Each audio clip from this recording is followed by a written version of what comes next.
Trangam-piarahamonina kosa renim-pianakaviana iray no namony ainy vokatry ny fianjairany trano fonenany teny Ambohitrimanjaka no nisehony izany loza izany hetsekilany anefa ireo mponina sy ny fokon'olona teny an-toerana dia tsy niravoravi-tanana fa samy nandray nitandrify azy tao anatin'ity loza ity.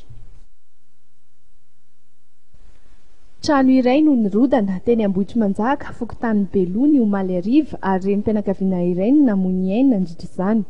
Ora mikija no nitranga ny omaly takariva ary tsy nahazaka ny toetrandro niseho ity trano iray izay somary efa tranainy teny Ambohitrimanjaka ity. Telo mianaka no nonona tao amin'ity trano ity ary rehefa nahare zavatra nianjera ilay renim-pianakaviana sy ny zanany vavy dia nikasa ny hiala ny trano. Ilay renim-pianakaviana tamin'io fotoana io somary nisotro alikaola ka tsy nahatsiaro tena.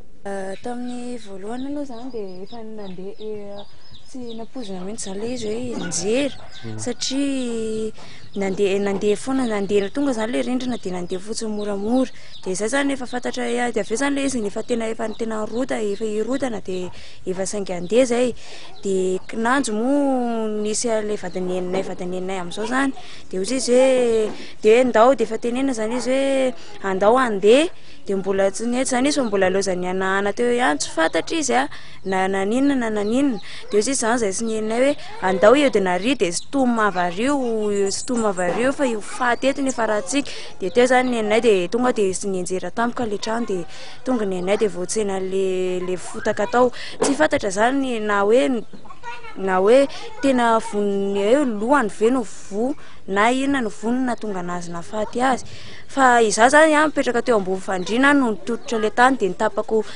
hatreo zany nitototra tany fa nitapako ambony tsy naninona dia tsy rangahy itsiny no sikotra natao. Tamin'ny 9 hatramin'ny 7 ora teo eo no namonjy ireo fianakaviana izay tototry ny tany ny fokon'olona manodidina. Izy ireo ny antsoiny sy noreny manodidina izay namonjy azy ireo. Avitra soamantsara ilay raim-pianakaviana sy ilay tovavy fa ny reny kosa namony ainy raha nosikirin'ireo fokon'olona tao ambanin'ny fotaka.